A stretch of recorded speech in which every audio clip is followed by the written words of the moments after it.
दशमाधिकरणम आरचयति, 10वां अधिकरण आरंभ करते हैं। आग्रयणे वासस्य अभिगारण अभावाधिकरणम, अभिगारण रूपी संस्कार किया जाए कि नहीं किया जाए। कपड़े और बछड़ा इन दोनों में अभिगारण क्या होता है? घी डालना, यह अभिगारण है। डाले कपड़े पर घी डाल दो, बछड़े पर थोड़ा घी डाल दो, क्या है? डाल सकते हैं, और पशु तो डालना चाहिए, संस्कार करो। सिद्धांति कहते हैं वो भात पर घी डालने की बात आई है, वो भात को स्वादिष्ट करने की, और कपड़े में घी डालोगे कपड़ा स्वादिष्ट हो जाएगा क्या? बछड़े पर घी डालो बछड़ा स्वादिष्ट हो जाएगा क्या? प्रयोजन ही नहीं है। प्रयोजनाभावात संस्कार का भाव हो जाएगा, ये सिद्धांत। इसे जो श्लोक है, व्याख्या कुछ नहीं है। आघारोत्रास्ति नोवात्र शक्यत्वाद वत्सवासोः अस्ति अन्वहार्यवत्मैवं स्वादुत्तया असंभवात्। आघार नामक जो संस्कार है अत्र अस्ति नोवा, होगा या नहीं होगा। पूर्व पक्षी कहते शक्यत्वात् वत्सवासोः अस्ति अनवहार्यवत्, अनवहार्य पचन के समान यहाँ भी वत्स और कपड़े में भी संभव है, बछड़ा और कपड़े में भी, इसलिए करना चाहिए। अस्ति मयवम स्वादुत्ताया असंभवात, अभिगारण का प्रयोजन क्या था? और उसका स्वाद बढ़ाना और शुद्ध भी करना है। अन्न का पवित्रता घी के डालने से होता है, चाहे एक बूंद घी डालना पड़े चावल में, तो वो पवित्र हो जाता है, जो भी अशुद्धि दूर हो जाता है, माना गया है। इसलिए वो हेतु नहीं दे रहे, लेकिन वो कहे फिर कपड़ा भी पवित्र हो जाएगा, बछड़ा भी पवित्र हो जाएगा घी डालने से, इसे डालना चाहिए। इसे हेतु दूसरा दिया है, पवित्रता हेतु ना दे करके स्वादुता दिया। स्वाद बढ़ाना मुख्य उद्देश्य है, वहाँ वो उद्देश्य पूरा नहीं हो सकता। असंभवात जो है यहाँ अभिगारण संस्कार नहीं होगा। स्पष्टो अर्थ इतना ही कह दिया व्याख्यान। एकादशाधिकरणम आरचयति, ज्योतिष्टों में गवामेव 12 शत दक्षिणा विधानाधिकरणम। ज्योतिष्टों में प्रकरण में आता है अनेकों दक्षिणा देने की बात कही है। कुल मिला के 10 चीज़ें हैं, 6 तो पशु हैं, 4 धान्य आ रहा है मंत्रमूल में ही, पूरे 10 है।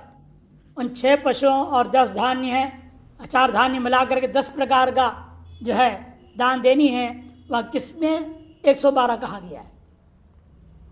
कुल मिला के दक्षिणा कितना है? 112। इन 112 इन सबको मिला के या प्रत्येक 112, फिर समस्या होगी। पशुओं में तो चलो 112 गिन सकता हूँ, इन 112 क्या चावल गिनेंगे? मास उड़द 112 दाने गिन के दोगे, किस काम करेगा वो? 112 दाना से क्या काम करेगा? और ये सब मिला के 112 तो और भी खराब हो जाएगा। फिर तो मास कितना होगा? 20 दाने, जो 20 दाना है, सब एक मिला के 112 कर रहे हैं। 10 को 112 मैंने 10 के 112 तो एक 12। अब 12 दाना मांस लेके क्या करेगा ब्राह्मण? 12 दाना चावल दोगे आप। इसलिए ये 112 का दान का तात्पर्य समझाओ। ये विचार आरंभ के लिए बहुत विस्तार है, देखिए कई श्लोक लगा रहे, इसलिए यहाँ पर 6 श्लोकों में विचार बताएंगे। दक्षिणा 12 तस्येतद् गवादिषु सर्वेषु केषुचिद्वाद्ये प्रत्येकं मिलितेषु वा संख्या गुणस्य प्रत्येकं गवाद्यन्वयतो अग्रिमः वाक्य भेदात् न तत्किन्तु मिलितेषु समुच्चयात् संख्या नौचित्यतो धान्ये सर्वेषान्न समुच्चयः असर्वेषु तु पक्षेऽपि पशवो वैकमेव वा संख्यौचित्येन पशवो नैतत्तस्यत्यनन्वयात् एकत्वप्यत्र यत्किञ्चित् मासा वा गाव एव वा यत्किञ्चित् नियमाभावात् माशा सन्निहितत्वतः माशा निराकृता गावः प्राथम्याच्योपकारतः तस्येति वाक्यात् गोद्रव्यं न युक्तः प्रकृतः क्रतुः संख्यांतरं चेद विकृतो स्यात् गवां बाध्यतामियम्। दक्षिणा 112 देनी है और वाक्य के अंत में तस्य 12 दक्षिणा, तस्य 12। अब ये जो पहले 10 पदार्थ गिना दिया तो वाक्य देख लीजिएगा, अगले पन्ने में दिए हैं। गौश्च अश्वश्च अश्वतरश्च गर्दभश्च अजाश्च अवयश्च, 6 पशु हो गया। व्रीहयश्च यवाश्च तिलाश्च माशाश्च, 4 धान्य हो गया। तस्य 12 दक्षिणा, या तस्य एक वचन भी प्रयोग हो गया है। उन सभी का मिला के 112 करूं या प्रत्येक 112 करूं, ऐसा विचार इसलिए आरंभ हो रहा है। वही कहे 12 दक्षिणा जो कहा गया, तस्य इत्येतद्, तस्य कह करके जो बताया गया 112 दक्षिणा को किसमें लेना? गवादिषु सर्वेषु, पूरे 10 पदार्थों के 112 112 112 112 करूं, या केशु चित्वा, अथवा उन 6 पशुओं में ही ले लो, 6 पशुओं को 112 112 कर दो। प्रत्येकम मिलितेषु वा, सर्वेषु में विचारे करो, सर्वेषु में विकल्प, प्रत्येकम 112 112 या मिलित 112। मिलित 112 का मतलब क्या होगा? 10 चीजें हैं, प्रत्येक का 12 दे दो। ये 12 कैसे? 120 हो जाएगा। प्रत्येक का 12 नहीं दे सकते। 10 × 11 110। एक कोई चीज होगा जिसको 2 कर देना, एक्स्ट्रा कर दो, 112 पूरा हो जाएगा। ये प्रत्येक को करना चाहते हो, ये विचार है। यह मिलितेषु वा, पूर्व पक्षी कहता है पहला, संख्या गुणस्य प्रत्येकम गवाद्यन्वयतो अग्रिमो, संख्या रूपी गुण का प्रत्येक के साथ द्रव्य के साथ अन्वय हो सकता है, इसलिए गवादि के साथ अन्वय करना उचित है। अतः अग्रिम पक्ष ले लो, प्रत्येक को 112 112 112 कर दो, तब उसका खंडन कर। दूसरा पूर्व पक्षी सिद्धांत सिद्धांत में आएगा, एक पूर्व पक्ष दूसरा पूर्व पक्ष खंडन करेगा। वाक्य भेदा न तत् किंतु, वाक्य भेद दोष हो जाएगा। इसलिए हमें क्या करना? मृतेषु समुच्चयात्, पूरे 10 प्रकार के पदार्थों का मिल करके 112 देना चाहिए। संज्ञा नौचित्यतो धान्ये सर्वेशान्न समुच्चय, उसका खंडन करने वाला कहते नहीं हो सकता भाई, संख्या की औचित्यता नहीं रहता है धान्य में। धान्य में सबका मिला के 112 कहोगे तो 11 हो जाएगा। 11 व्रीहि, 11 तिल, 11 जौ, 11 माश देना पड़ेगा। 11 11 11 यह औचित्य 11 दाना लेके आदमी क्या करेगा ब्राह्मण? और अभी एक थोड़ी है, वो 11 भी फिर बटेगा ना 16 लोगों में। 16 है वो ऋत्विक, अब 11 दाना 16 लोग कैसे बांट के खाएंगे? टुकड़े करेंगे उसमें से, ये तो संभव ही नहीं है। इसलिए ये अन्वय करना आपका बिल्कुल गलत है सीधे। एक दूसरा पूर्व पक्ष ने खंडन कर दिया, संख्या अनौचित्यतो धान्ये सर्वेशाम न समुच्चय, सभी का समुच्चय करके देना उचित नहीं। इसलिए असर्वेश पक्ष ले आओ, मैंने केशुचित पहले था ना, सर्वेशु केशुचित वा, ओ केशुचित को ले लो। अभी असर्वेशित पक्ष अभी 2 विकल्प उठाएगा, पशुओं वा एकमेव वा, पशुओं में ही घटाना 112, धान्य आदि को दे दो अपने मर्जी से, 1 शेर 2 शेर दे दो।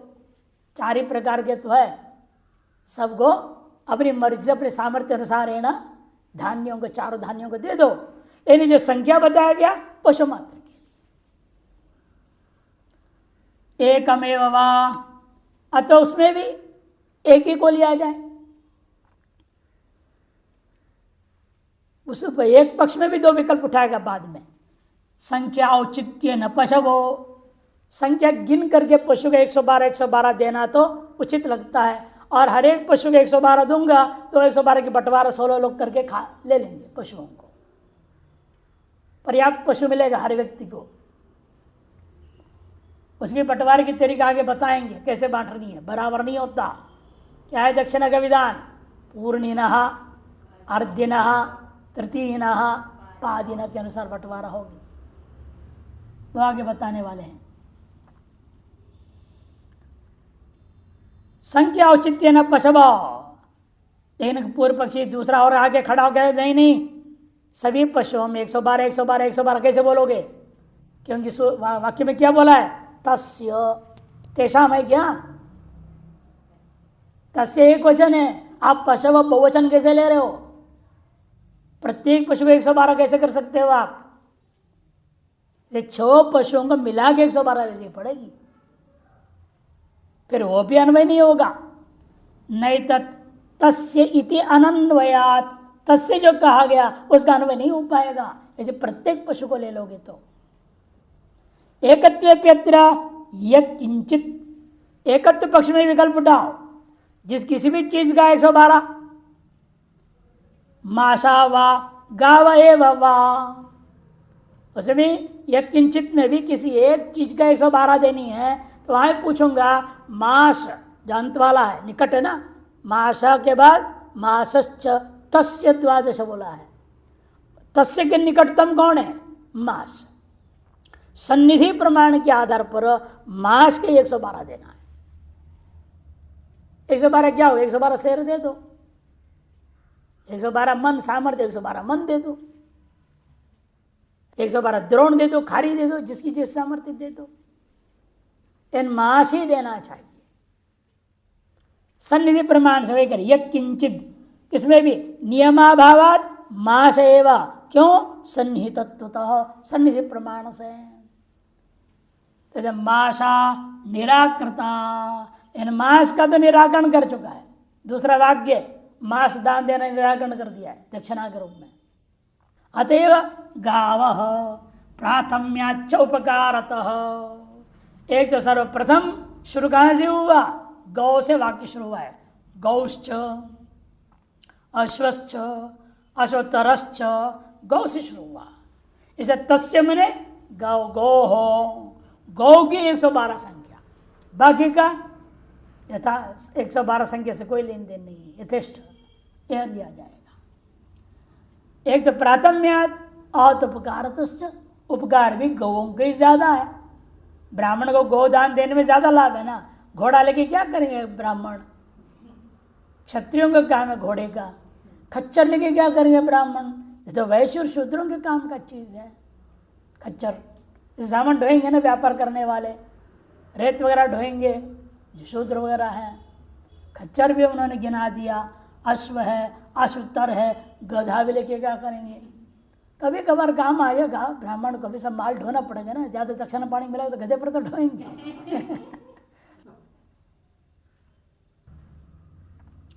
तो इसी तरह से हो जाता है। तो गधे का तो भी कोई काम आ भी जाएगा। आजाश्च अवयश्च, ये भी काम आएंगे। भेड़ बकरी भी काम आते हैं। बकरी का दूध पियेंगे तो कोरोना नहीं आएगा ना। फिर वो क्या चिकनगुनिया ये सब जो होते हैं, ये कोई बीमारी नहीं आएगा। हैं डेंगू ये जो दूर भाग जाएंगे बकरी का दूध पीते रहेंगे। तो इसलिए वो भी काम का चीज़ है। भेड़ भी काम का चीज़ है। ऊन निकालेगा, ऊन के कपड़े बना लेंगे। लेकिन एक तो बिल्कुल काम के नहीं है। घोड़ा और खच्चर तो किसी काम का नहीं लगता है। रिहयश्च यवाच तिलाश्च माशाश्च इत्यादि। तस्य वाक्या गोद्रव्यम, ये तस्य इस यहाँ पर वाक्य प्रमाण में लूंगा। सन्निधि प्रमाण से श्रेष्ठ कौन है? वाक्य प्रमाण। तस्य का जो है वाक्य प्रमाण के आधार पर गोद्रव्य के साथ संबंध होगा।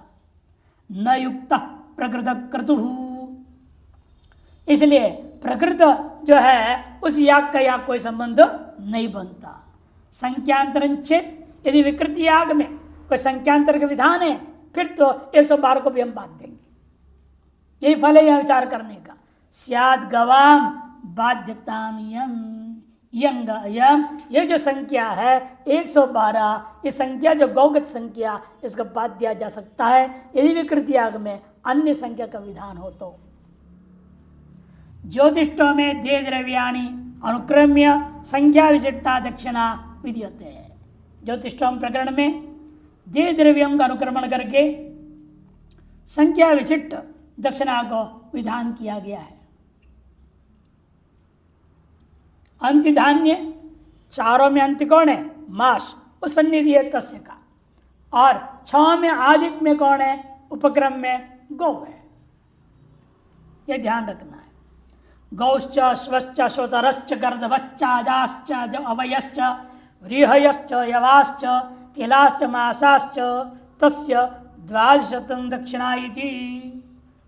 1200 का ये नहीं समझ 1200, 1200 माने 1200 ऐसा अर्थ नहीं कर देना, ऐसे स्पष्ट कर दे रहे हैं 12 अधिकम शतम, 12 अधिक 100 माने 112 ही लेना।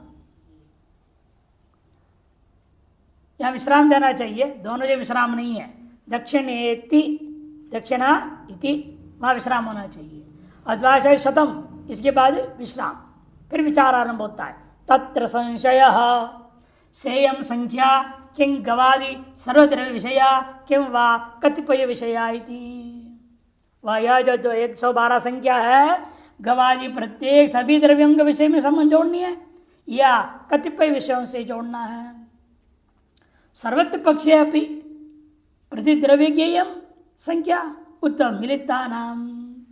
प्रतिद्रव्य में इस संख्या को कथन करना है या मिलितों को लेकर के करना है। 112 तत्र गवादि द्रव्याणि प्रधानानि संख्या तद्गतो गुण, उसमें द्रव्यादि जो है गत संख्या है वही प्रधान है कि नहीं? द्रव्याणि प्रधानानि, और संख्या क्या है? तद्गत गुण है। और प्रति प्रधान गुणावृत्ति न्याय, प्रति प्रधान गुणावृत्ति न्याय, इस न्याय के अनुसार भी आपको आवृत्ति कर देना। प्रत्येक द्रव्य का 112 112 112, गौ भी 112, घोड़ा 112, खच्चर 112, सब 112। और 16 लोगों में बैठेगा आपस में, पूर्णिना अर्धिना तृतीय पादने के अनुसार उनको बांटा जाएगा। तस्मात् गवादि द्रव्येषु प्रत्येकम इयम संख्या इति प्रथम पक्षगते प्रथमे संख्या विकल्पे प्राप्ते ब्रूमः। इस प्रकार से गवादि द्रव्यों में प्रत्येक में यह संख्या प्रथम पक्ष के में प्रथम पक्ष, प्रथम में प्रथम, दो उठाए ना पहले, सर्वेषु व केशांचित, सर्वेषु में भी 2, प्रत्येक को या समुच्चय, वैसे प्रत्येक में जो वो पक्ष लिया, प्रथम में प्रथम, इसे कहते हैं इन्होंने प्रथम पक्ष कहते प्रथमे संख्या विकल्प प्राप्ते ब्रह्मा। संख्या विकल्प के प्राप्त होने पर कथन करते हैं नहीं तो युक्तम वाक्य भेद प्रसंगात, यानी यह कहना आपका उचित नहीं है, वाक्य भेद की प्रसक्ति हो गई। अतः मिलिता नाम यम संख्या, इसे मिलित संख्या मान, पूरे 10 प्रकार के वस्तुओं का समुच्चय करके 112 देना है, प्रत्येक 112 नहीं देना। प्रत्येक के अन्वय करोगे फिर वाक्य भेद दोष हो जाएगा।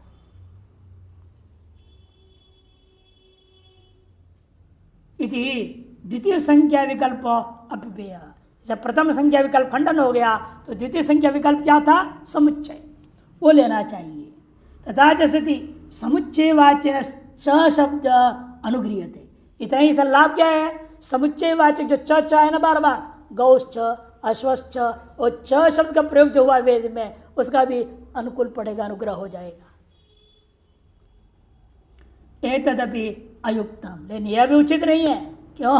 अनौचित्यात् नहीं व्रीह्यवादि धान्येषु द्वादशादि शब्दांतर्गत द्वित्रादि संख्योचिता, द्वित्रादि संख्या नोचिता। क्योंकि समुच्चय पक्ष में क्या होगा? सब पदार्थ मिलके 112 करोगे तो क्रम में क्या बैठेगा? एक एक आदमी के पास 2 दाना या 3 दाना ही पहुंचेगा। 16 लोग हैं और सब मिलके 112 करोगे, जैसे बताया प्रत्येक का 11 11 ही लेनी पड़ेगी ना, और 2 आइटम को आप एक एक बढ़ा लो, 112 पूरी हो जाएगी। मैंने मांस 1 दाना बढ़ा लेंगे और जौ के 1 दाना बढ़ा लेंगे, 12-12 दाना बना लेंगे उनका। लेकिन 16 लोगों को ये कैसे बांटेंगे? भरे 12 दाना, 12 चौका ने 12 गुण 24 और 22, 24 और 22 46, 46 दाना 16 में बांटोगे, 16 3 48, एक को 2 या 3 आएगा। वैसे द्वित्री एक को 2-2 3-3 दाने ही मिलेंगे। क्या लेंगे करेंगे उसका? तिलक लगा लेंगे। 2-3 दाना मांस, 3 दाना मिल गया, जो 3 दाना फ्री मिल गया, नहीं उसे तिलक लगा और क्या कर सकते, कोई काम का है नहीं।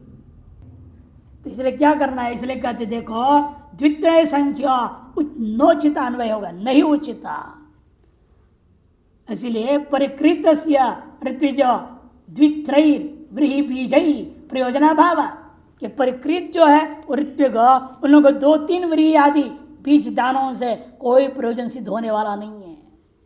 प्रस्थादिक कार्याय संज्ञा तत्रुचिता न चाहिए मत्र श्रुता। एक प्रस्थ दो, एक खारी दो, एक द्रोण दो, तब तो उनको लाभ होगा, घर ले जाएंगे, महीना भर उनका खाना पीना काम चल जाएगा। और 2-3 दाने से क्या होने वाला? तद्रुचिता, लेकिन विधि में नहीं है। न च यह मत्र श्रुता तस्माद मिलिता नाम अपनी सर्वेशा समुच्चय यदि पक्ष न युक्त। सब मिलजुला करके सभी का समुच्चय करके 112 दान दो या दक्षिणा दो, यह पक्ष भी उचित नहीं है। फिर अब दूसरा पक्ष आएगा, कतिपय ले लो। कतिपय विषया संख्या इत्यस्मिन्नपि पक्षे किम माद्या षड्विधा पशव किम वा गवादि द्रव्येषु एकम द्रव्यम। उसे पूछूंगा षड्विध जो पशु लिया आद्य, उन पशुओं में 112 संख्या लिया जाए या गवादि द्रव्यों में किसी एक द्रव्य के 112 माना जाए। तत्र पशुषु श्रूयमाणाया संख्याया उचितत्वात् पशविति प्राप्ते ब्रूमः। वह पशुओं में श्रूयमान संख्या का अन्वय करना संभव है, अतः पशु पक्ष को ही लिया जाए, जो पशुओं का 112 कर दिया जाए। इति प्राप्ते ब्रूमः। नहीं तो युक्तम, यह भी ठीक नहीं। तो तस्य 200 दक्षिणा का है, तस्य एक वचन है, तेषाम होता तो आपके मत मान लेता। बहुवचन नहीं है, 6 के लिए बहुवचन होना चाहिए ना, किसी एक ही को लेना पड़ेगा, 6 को आप नहीं कर सकते। इत्यत्र तस्यति एक वचनांतेन षण्णाम गवादि पशूनाम अन्वेतुम अयोग्यत्वात्। अतः एकत्व पक्षे में विचार करो, किम तत् किंचित एकम किम वा मास द्रव्यम किम वा गो द्रव्यम। ये 10 पदार्थों में से किसी भी एक पदार्थ को लिया जाए या सन्निधि प्रमाण के आधार पर मास द्रव्य लिया जाए या उपक्रम के आधार पर गो द्रव्य को लिया जाए। तत्र नियामक अभावाद यत् किंचित प्राप्तम, नियामक न होने से यत् किंचित लेना चाहिए, पूर्व पक्ष कहता है पहला। तो दूसरे ने कहा नहीं तन्न, क्यों? सन्निधेर नियामकत्वात्, सन्निधि प्रमाण हमारे लिए नियामक होता है। माशाश्च तस्य 200 दक्षिणा। देखो तस्य का सन्निधि में कौन है? माशा है। माश और तस्य का साक्षात अन्वय होना संभव है सन्निधि प्रमाण से। इति माशा एव सन्निहिता। तर्यस्तु मास द्रव्य चेत, यदि कोई कहे ठीक है फिर मास द्रव्य है उसका 112 शेर कर दो। जन्ना प्रस्तादि परिमाण संख्या औचित्य न निराकृतत्वात्। वो भी 112 शेर क्यों देगा? कोई कंजूस यजमान सोचेगा 112 दाना ले लो उड़द की, 112 दान दे दो, दक्षिणा दे दो, 112 उड़द दाल, ऐसा कैसे करेगा? पूर्व में अभी बोल चुका हूँ, एक खारी एक प्रस्थ या खारी या द्रोण ये देंगे तब तो खुश होंगे ब्राह्मण। 112 दाने से क्या होगा? और खारी प्रस्तादि का विधि नहीं है देने के लिए, मनमाने दे भी नहीं सकता व्यक्ति, क्या करे? 112 संख्या फंसा दिया आदमी को। तब कहते क्या करें फिर? प्रस्थादि परिमाण संख्या औचित्य न निराकृतत्वात् उस पक्ष का हमने खंडन कर चुका हूं। तस्मात् गोद्रव्यमिति पक्ष परिशिष्यते, इसे परिशेषता सिद्ध हो गया। उपक्रम के आधार पर गौर भी द्रव्य का ही 112 संख्या लेनी चाहिए। प्रथम श्रुतत्व उपकारो तत्र नियामको, दो हेतु है, प्रथम श्रुतत्व और उपकार भी है। ऋत्विक लोगों को सबसे ज्यादा उपकार किससे है? गौ से है, अन्य चीजों से नहीं है। अन्य जितने 9 द्रव्य गिनाया गया, 9 पदार्थ गिनाया गया, उनसे इतना प्रयोजन ब्राह्मण का नहीं है। ऋत्विजों का प्रयोजन मुख्य गौ से, जितनी ज्यादा गौ मिलेगा उतना वो भी याग करके दूसरों को दक्षिणा दे पाएगा। स्वयं के याग के लिए दूध दही घी वगैरह चाहिए, वो भी उसके काम आएंगे। घोड़े आदि से क्या लाभ उसको इतना। इसे उपकार के दृष्टिकोण से भी यही दो नियामक है। अस्ति महान उपकार ऋत्विज प्रतिगृहीतुर गव्येना आज क्षीरादिना अग्निहोत्र दर्शपूर्णमास सिद्ध है कि जब प्रतिगृहीता ऋत्विक लोग क्या करते हैं, जो गौ से उत्पन्न होने वाला गव्य, क्या घी दूध दही आदि के द्वारा अग्निहोत्र दर्शपूर्णमासी याद का नित्य कर्म के लिए उनके लिए उपयोगी हो जाता है। ननो प्रकृति से क्रतोर 200 दक्षिणा इति अन्वयाद गोद्रव्यम न प्रतीयते। कहते कर्तो हो में 200 दक्षिणा, ये जो कर्तु का संबंध मालूम हो रहा है, गौ का संबंध तो कहीं प्रतीत नहीं हो रहा है। इचे न यद गोद्रव्यम तस्य 200 इति वाक्य न तत्प्रतीत है। वाक्य प्रमाण पहले ले लो। वाक्य प्रमाण क्या करेगा? जोड़ देगा आपस संबंध का, उपक्रम का उपसंहार के साथ जोड़ दिया जाएगा। तस्य माने तस्य क्रतोः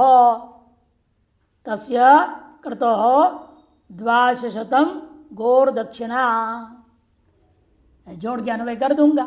यद गोद्रव्यम तस्य क्रतोः 200 इति वाक्येन तत्प्रतीत है। वाक्य में प्रकरणात् बलीय, और वाक्य प्रमाण प्रकरण प्रमाण सन्निधि प्रमाण इन सब से बलवान है। तस्मात् गवाम 200 राधांतः।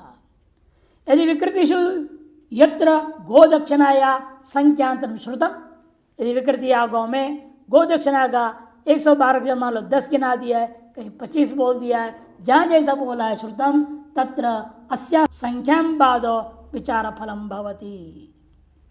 वहाँ पर इस 112 संख्या का बादना ही विचार करने का मुख्य फल है। द्वादशाधिकरणम मार्चते, 12वां अधिकरण आरंभ होता है। ज्योतिषों में दक्षिणा या विभज्य दानाधिकरण, ज्योतिषोम याग में दक्षिणा का विभाग पूर्वक देना चाहिए, निर्णय करने के लिए अधिकरण आरंभ होता है। अब वह संख्या बांटे कैसे? 112 है तो कैसे किया जाए?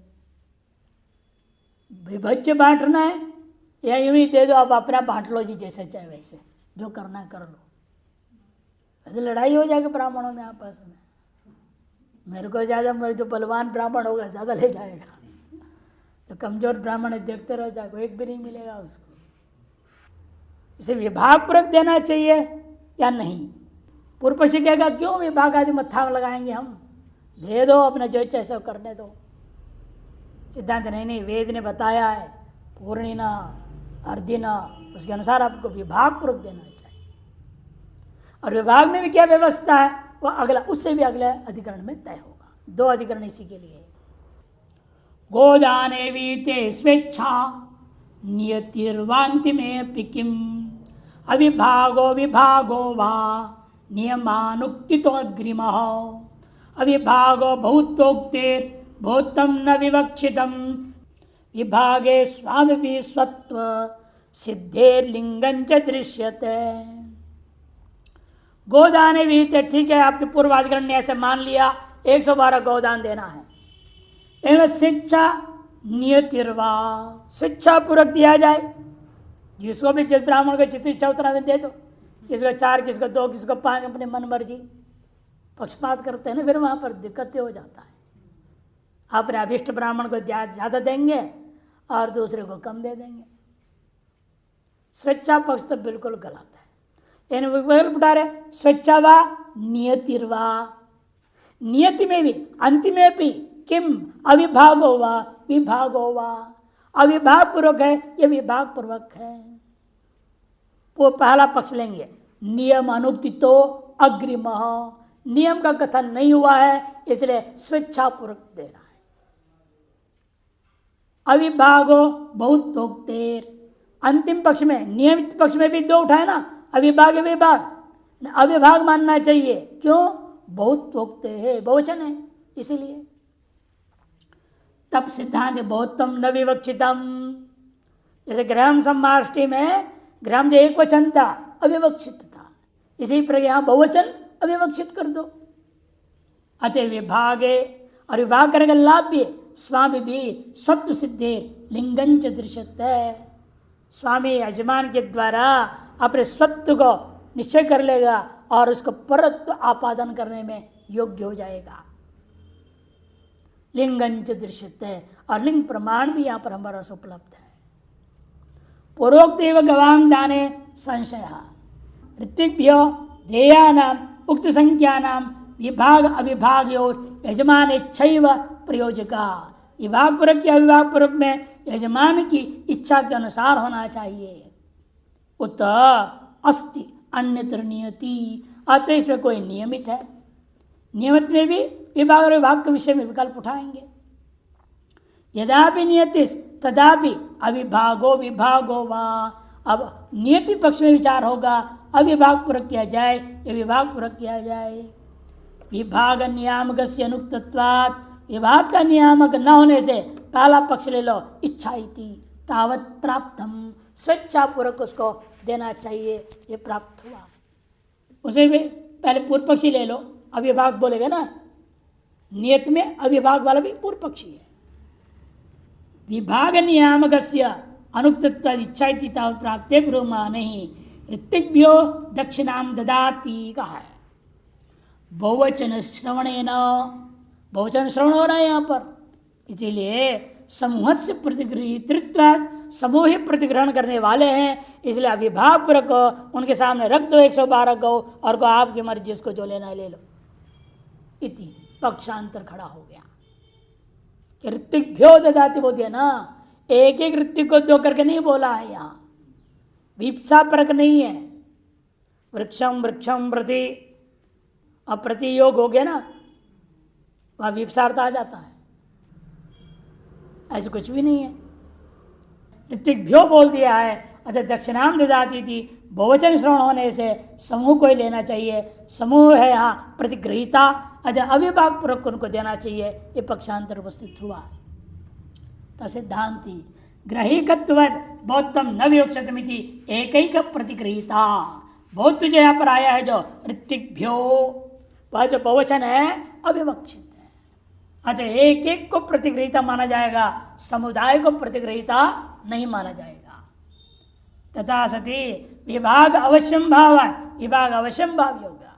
समूहाय दत्ते सती एक स्वामित्व भाव है, और समूह के सामने रख दिया, प्रत्येक को आप स्वामी नहीं बना पाओगे। अपरस्वत्व अपादान लक्षणों, क्योंकि जो है स्वसत्व परित्याग पूर्वक परमेसत्व का आपादान रूपा आपादन लक्षणों दान शब्दार्थ न सिद्ध्येत, दान शब्दार्थ सिद्ध नहीं हो पाएगा, ये नकार नहीं है, लिख लेना। अपादान लक्षणों दान शब्दार्थ न सिद्ध्येत। किंच चतुर्थी वो विश्ववेदा विभजतु कह दिया, चतुर्थी वो विश्ववेदा विभजतु, एक चौथाई हिस्सा, अंतिम वाले का क्या बोला, चौथा हिस्सा। चतुर्थी वा वो अपेय विश्वे वेदा विभजतु, यदि मंत्रे विभाग लिंगम भी दृश्यते, विभाग लिंग दिख रहा है, तस्माद विभाग नियम राधांत, विभाग का नियम स्वीकार करना चाहिए, ये सिद्धांत है। ठीक है, विभाग में क्या विभाग करना बताओ, फिर उसका भी तो निर्णय बताना पड़ेगा, मनमाने विभाग थोड़ी करेगा वो, फिर तो स्वेच्छा वाला पक्ष आ जाएगा, मनमाना करेगा तो इसी व्यवस्था देनी पड़ेगी उसकी भी। त्रयोदशाधिकरणम मार्जति तच्च समाख्यानुसारेण दानाधिकरणम। तच्च समाख्यानुसारेण दानाधिकरणम। समाख्या क्या किया था आपने? पहले वाले को पूर्णिनः नाम रख दिया, दूसरे को अर्धिनः नाम रखा है, तीसरे वालों को तृतीयनः, अंत वाले को पादिनः कहा है। तद अनुसार यह विभाग करना चाहिए। और 14, 7, 4, 2 हो जाएगा। 14, 7, 4, 2 विभाग बनेगा। पूर्णिना जो प्रमुख ऋत्विक है, होता, अध्वर्यु, उद्गाता, ब्रह्मा, उनको 14, 14 गाय मिलेगा। उसका आधा क्या हो जाएगा? 7। अर्धिन को 7, 7, 7 गाय मिलेगा। गुणा करके देखिए, बैठेगा से सही 112 आ जाएगा। अधिक न्यूनाधिक को त्याग देंगे। 14 गुणा 4 56 है कि नहीं? 7 चौका 28 और 14 का 3 भाग करेंगे तो क्या होगा? तृतीय बोले ना, तृतीय भाग हो जाएगा। 3 चौका 12, 2 अतिरिक्त है उसको छोड़ दो, दशमल में जाएगा ना, दशमल को त्याग दिया जाता है। अतः 4 × 4 16 और 14 को पादिना 4 में भाग कर दो, 3 हो जाता है। यहाँ भी 2 अतिरिक्त रह गया, वो दशमलव में चला जाएगा, छोड़ देंगे। तब यह क्या बचेगा? 3 गुणा 4 माने 12, मिला दीजिए 112 हो जाएगा, है ना। 6, 8, 14, 14, 6, 20, 20 और 2 22, 2 हुआ। फिर यहाँ 2, 5, 2, 7, 8, 9, 10 और 11, 112 हो गया। ये सिद्धांत पक्ष में बांटने की तरीका है। और पूर्व पक्ष कहेगा सबको बराबर बांटो। बराबर भी बांटा जा सकता है। कैसे? आप देख लीजिए, 112 को 16 से भाग कर दीजिए, प्रत्येक को 7-7 गाय मिलेगा। पूर्व पक्षी कहेगा सबका बराबर दो, सबने बराबर मेहनत ही किया है, समझ लो। तो सिद्धांत ये नहीं, समाख्या के अनुसार बांटना पड़ेगा हमें। समाख्या क्या है? वही पूर्णिनादि समाख्या, संज्ञा, उसके अनुसार बांटेंगे। तो अभी जो बताया था, हाँ, 14, 7, 4 और 3 के क्रम से जाएगा। देखिए, स विभाग समो नो वा विशेष अश्रवणात् समः वैषम्यं स्यात् यथायासं मैवं तत्स्यात् समाख्यया। सविभाग समो नो वा, विभाग भी जो करना है दक्षिणा का, सबका बराबर विभाग किया जाए अथवा नहीं। विशेष श्रवणा समा, पहला पूर्व पक्ष कहेगा विशेष श्रवण नहीं है यहाँ, अतएव बराबर बांट दो, 7, 7, 7, 7 सबको दे दो, 16 ऋत्विक है। कहते नो, नहीं हो सकता, समाज्ञा के अनुसार आपको देना पड़ेगा। वैषम्य पक्ष में भी स्यात् यथायासम, जिसका जैसा मेहनत उसी हिसाब से वो बांट दो। ब्रह्मा चुपचाप बैठे रहता है, हमें मेहनत ही नहीं कर रहा है, उसे एक ही कह दे दो, वो बैठा रहता है ना। आचार्य का सबसे ज़्यादा मेहनत है, जो आचार्य पद पर बैठते हैं उनको ज़्यादा दो। और गायन करने वाले गा गा करके थक जाएंगे बेचारे सामवेदी, उनको भी ज़्यादा मिलना चाहिए। अब बराबर भी नहीं, विषम में इसीलिए यथा आयास करो, पूर्व पक्ष दूसरा आया। तीसरा सिद्धांत कहते हैं मैवाम, ऐसा नहीं हो सकता, तत्स्यात् समाख्यया, संज्ञा के आधार पर ही आपको बांटना पड़ेगा। काम लेन देन में कौन कितना काम कर रहा है, जिस काम के लिए ज़्यादा है या कम है, मेहनत है या नहीं है, चुप बैठना है या नहीं है, वो बात अलग चीज़ है। पद की निर्णय हो चुका है, पद की संज्ञा है, ये होता है, ये जो आपका ध्वर्य है, ये अमुक है, ये चारों का नाम पूर्णिनः, ये संज्ञा दे दी गई है।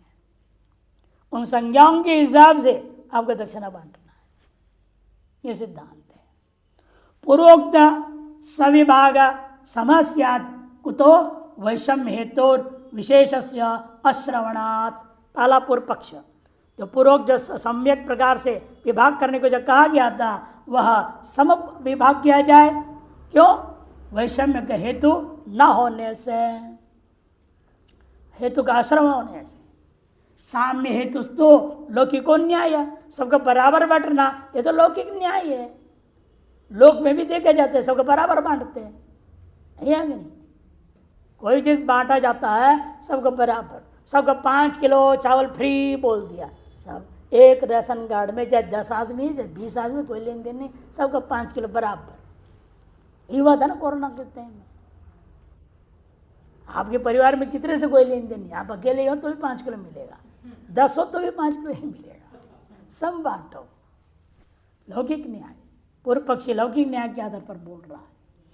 तब लोके ही पुत्राणाम पितृधन, एक और दृष्टांत लिया, पिता का धन है, लोक में क्या होता है, सबका बराबर बांटा जाता है। हेरा फेरी हुआ, पिता के खिलाफ बेटा केस कर देगा, ये पक्षपात किए हमारे साथ, अन्याय कर रहे हैं। हाँ, सीधा कोर्ट में पहुंच जाते, पुलिस स्टेशन पहुंच जाते हैं, कुछ नहीं देखते हैं हम किसके खिलाफ क्या कर रहे हैं क्या नहीं। पुत्राणाम पितृधने समविभागो दृष्टा तस्मात् समयति एक पक्ष कर्मकरेषु प्रयासानुरूपेण वृत्तितार्थम्य दृष्टम तद्वदत्रापीति द्वितीय पक्ष। काम करने वाले काम काज करने वाले लोगों में देखा गया समविभाग नहीं होता, किंतु प्रयास के अनुरूप उनके भृति तनख्वाह में तारतम्य देखा गया। तद्वत यहाँ भी तारतम्यता पूर्वक बांटनी चाहिए, ये दूसरा पूर्व पक्ष आ गया। वैसे देखा मजदूर तो अत्यंत मेहनत करता है, धूप में काम कर रहा है, और उसको मजदूरी कम दिया जाता है, और जो साहब हैं एसी में बैठे कलम चला रहे हैं उनको सबसे ज़्यादा तनख्वाह होता है। उल्टा चल रहा है समाज में, कुर्सी तोड़ने वाले को ज़्यादा और रीढ़ की हड्डी तोड़ लेने वाले को कम। करे क्यों? करे बुद्धि से काम, बुद्धिगत काम, वो तो शारीरिक मेहनत है। भौतिक परिश्रम का कीमत ज़्यादा है, शारीरिक परिश्रम की कीमत कम है। हाँ, मोटा काम कर रहा है और ये कर रहा है पतला काम, और पतली गली से सब पैसा उड़ा के ले जाता है। सारा बुद्धि से भ्रष्टाचार भी तो वही करता है, मोटे काम वाला कोई भ्रष्टाचार नहीं करता, पतले काम वाले भ्रष्टाचार करते हैं। सब कहते सिद्धांत है नहीं, द्वादशा है दीक्षायाम एवं समाख्या थे। द्वादशाह प्रकरण में दीक्षा काल के ही समय ये समाख्या कर दिया गया है। अर्धिनो दीक्षयति पादिनो दीक्षयति ती अर्धम येषाम ऋत्विजाम ते अर्धिना, आधा संख्या में आधा करके दिया जाए जिन लोगों को ऋतु को, उनका नाम अर्धिना हो जाता है। एवं पादिनो योज्या, एवं पादिनो योज्या तद विशेष याज्ञिक मुखाद अवगंतव्य। यह विशेष क्या है बंटवारा, इस चीज को याज्ञिकों के मुख से आप समझ लीजिए। जैसे बताया अभी 14 4 56 हो गया, 7 चौका 28, 4 चौका 16 और 3 चौका 12, मिला के 112 हो जाता है। तथा श्रौत समाख्यानुरूपेण केशांचित अर्धम केशांचित पाद इत्यादि विषयो विभागयति राद्धांतः। श्रौत समाख्याओं के अनुसार अनुरूप कुछ लोगों को आधा, कुछ लोगों को एक पाद, कुछ लोगों को 1/3 और कुछ लोगों को पूरे नाम से दक्षिणा बांटा जाता है। ये सिद्धांत हो गया।